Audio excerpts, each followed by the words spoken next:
इस वक्त अमेरिका, अब अमेरिका जो है अगर किसी काम में फेल हो जाता है तो किसी न किसी के ऊपर दाग देता है, ये सभी को पता है। क्योंकि हमेशा ट्रम्प का हमेशा काम रहता है, अगर वो कुछ कर नहीं पाता है तो अपनी जो टांग है ना वो कहीं ना कहीं घुसेड़ता रहता है, उसका सीधा सा यही काम रहता है।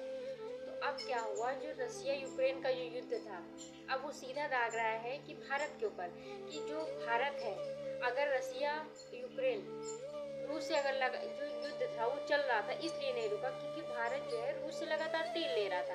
अगर शायद वो तेल लेना बंद कर देता तो शायद युद्ध रुक गया होता। इसीलिए अब वो उसमें कुछ कर नहीं पाया। उसका कहने का हमेशा रहता है कि जो युद्ध, हमेशा जब कहीं भी युद्ध होते हैं तो मैं उसे रुकवाता, अब जब वो वहाँ रुकवा नहीं पाया तो सीधा दाग रहा है भारत के ऊपर कि भारत की वजह से वो युद्ध नहीं रुका, वरना वो युद्ध रुक जाता। इसीलिए अब जब वो कुछ कर नहीं पाया तो इसलिए उसने टैरिफ टैरिफ खेलना शुरू कर दिया। अब वो टैरिफ टैरिफ खेलना शुरू कर दिया तो 50% का हमारे भारत के ऊपर टैरिफ टैरिफ लगा दिया। तो सीधा उसका वही काम रहता है, जब वो कुछ कर नहीं पाता तो कुछ ना कुछ वो गुस्से में करता है, क्योंकि वो तिलमिलाया हुआ है इस वक्त।